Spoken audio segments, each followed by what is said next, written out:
Hello. Can you hear me? Testing, testing. This is Vegapunk. Attention world. Hello out there. We'll get started without further ado. I will start this with, I confess that I've committed 2 grave sins. I believe that I will soon be executed for my transgressions, so this message will be programmed to broadcast the second my heart stops beating. Even so, I want to make one thing clear, and I pray you understand this. Please do not assume that the one who strike me down are evil, regardless of who they seem to be. I don't intend to discuss right and wrong here. I am not qualified to judge such things, and I don't know nearly enough about him in any case. I'm sure what I'm about to say will be hard to accept. Some of you may think me a madman, or even an idiot. That said, it is still my duty to ensure that everyone is aware of this issue. I'll cut to the chase. Our world is going to sink into the ocean. Please humor me for a moment as I make a prediction. Assuming my sensor data is accurate, a few days ago from now as I record this, an exceptionally vicious earthquake will rock the entire planet. Following this calamity, sea levels the world over will rise by 1 meter. A number of islands will become uninhabitable, and naturally, many beaches will also completely submerged. If this doesn't come to pass, feel free to disregard the rest of this message. Assuming, however, these events have transpired, then please pay heed to what I have to say. The earthquake I just predicted cannot strictly speaking be considered a natural phenomenon. I've always naively yearned for peace and prosperity, and that brought me to what proved to be my first grave sin. I was fixated on my dream of developing an everlasting energy source, hell-bent on driving the world to a bigger and brighter future. But I flew too close to the sun. I shouldn't get ahead of myself though. In order to understand where the world is heading, we must first address the past, specifically what happened between 900 and 800 years ago.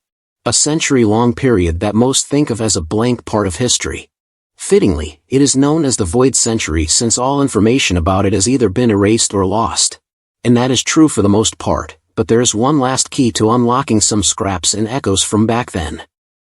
The Poneglyphs. Those lonely stones dwelling in various quiet and calm lands all over the globe.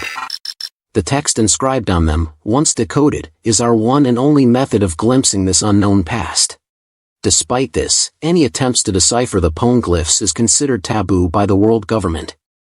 And so, I felt compelled to commit my second grave sin.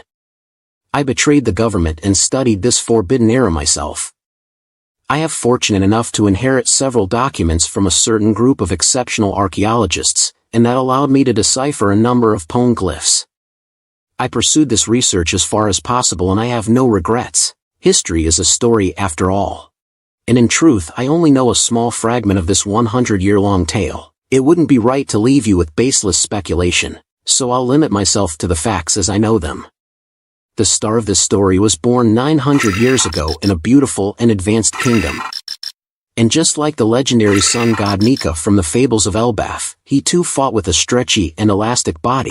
They called him Joy Boy. He was the first man to take to the seas. The first one to be called a pirate. Now, you may be wondering how he came to be known as a pirate.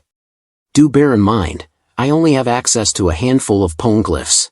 But their combined narrative clearly chronicles an unbelievable history about a great war in the distant past. During that period, Joy Boy faced an enemy, the organization now known as the world government. Back then, they were merely the Allied powers. A temporary coalition of 20 separate kingdoms. It can be assumed that an alliance was the only feasible way to oppose the formidable faction to which Joy Boy belonged. I am afraid that the cause of this conflict still eludes me, so I don't presume to judge the morality of the combatants. I can however say that this war was a clash of 2 opposing ideologies. I mentioned earlier that Joy Boy was born into a fantastical civilization, one so advanced that it's hard to believe it existed over 900 years ago. The weapons that existed during this century-long struggle are far beyond our modern science. Such technology is baffling even a genius such as myself. And therein lies our problem. The void ended, with Joy Boy's defeat. But the aftermath had grander consequences. The wake of that conflict scarred the world, and those scars never healed. We all know travel between islands can be excruciatingly difficult. The sea must traverse are so vast and perilous. Most people are content to live and die at their place of birth, never experiencing any culture other than their own. That is common knowledge to us now. But it was not like that 1,000 years ago. A cataclysmic ecological disaster occurred during the Void Century, and the ancient world was swallowed by the ocean. We are now living atop of the remnants. Continental fragment of the land masses that once were. The world of millennia ago sleeps, unseen, at the bottom of the ocean. I know it is hard to believe on my word alone, but there really were multiple vast continents back then. A feat that seemed nigh possible, but it makes sense when you consider the undeniable conclusion all the data points to. Within a century, the average sea level rose by staggering 200 meters. That begs the question, how and why did such a flood occur? Naturally, your first inclination might be to assume it was some kind of disaster. However, I can say for certain that it was no such thing. It was a man-made calamity. If this catastrophe was brought about by natural means, there would be records denoting early warning signs several centuries earlier. It was a severe world-altering event, after all. But all my research into meteorology, geology, ecology, and atmospheric science confirmed that there was no such natural buildup. It is impossible for such a drastic change to happen spontaneously within the span of a mere 100 years. Meaning the cause lies everywhere. My suspicions were confirmed a few days ago, when I analyzed the world's current sea levels. This will be hard to accept, but that disaster 800 years ago was caused by ancient weapons technology, capable of sinking the world. And that very same firepower evidently still exists, just waiting to be used again. In other words, the Great War which ravaged the world during the Void Century is still ongoing. In all sincerity, I want to apologize from the bottom of my heart, as there's else I must confess. My goal was always to create an energy source to fuel society's development. And while it remains unfinished, my research has culminated in the mother flame. Its power has many practical uses. I am certain that one day, this undying energy can be harnessed to ensure that the entire world live in abundance. This breakthrough is marred, however, as a small fragment of the flame was stolen. I take responsibility for this unfortunate event. 2 weeks after the flame fragment was stolen, we observed an intense glow emanating from above the kingdom of Lelusia. I later got the news that the entire nation had mysteriously vanished without a trace. Before long, my equipment registered the worldwide earthquake I mentioned earlier. This might be my pride as a scientist talking, but I was certain of one fact: only the mother flame could supply the immense energy needed to cause this tragedy. My very own invention was used to power an ancient weapon. The motive and origin of the perpetrators are mystery to me, but in the end, it all boils down to one hard truth. I am an accessory to this act of mass murderer. I cannot express how remorseful I am for my part in this, but I am truly sorry. But this proves my theory is plausible. The disaster that flooded the world was man-made. There were once 3 great ancient weapons. It's said that Joy Boy attempted to ensure that they would be passed on to future generations. That begs the question, why? Hasn't the world sank enough? Such ambiguity makes it hard to brand one side just and the other evil, but the day of answer is coming. Consider this warning. When that time comes, everyone will fear the notion of a sunken world. The Void Century is still an enigma, but there are those who know what happened in its entirety. I am referring to the former member of the Pirate King's crew.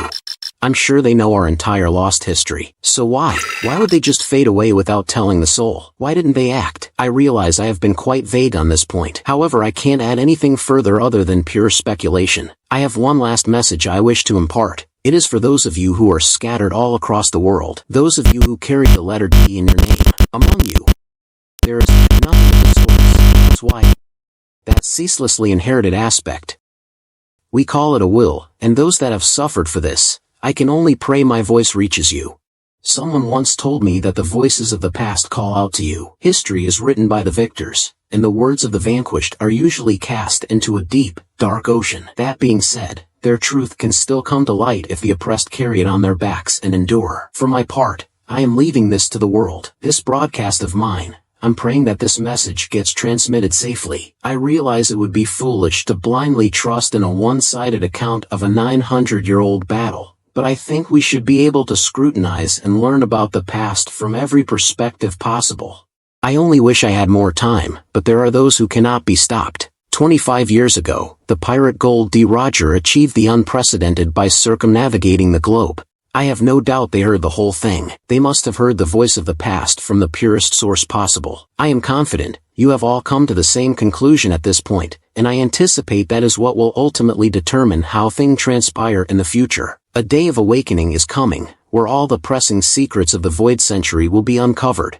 We know the weapons technology that sank the world continents is still in use. That power is out there. Those with rare and unique racial ancestry are relentlessly persecuted and slaughtered today. Due to some mysterious quirk of history, there will be a reckoning on the day those answers come. You must be on guard to protect yourselves, no matter what happened. I have faith in humanity's capacity for wisdom. I have faith in science. Roger died 25 years ago, and it's been 2 years since Whitebeard's death. A new age is heralded by the passing of old legends. Today there are certain individuals who can't be oppressed. Such individuals are probably the closest to the truth. A coincidence? Or did Roger set this all in motion? Unfortunately, there is no guarantee that it will be found by someone Joyboy would want. There is no stopping now. The fate of this world will be decided by whoever find it. It all depends on who find the One Piece.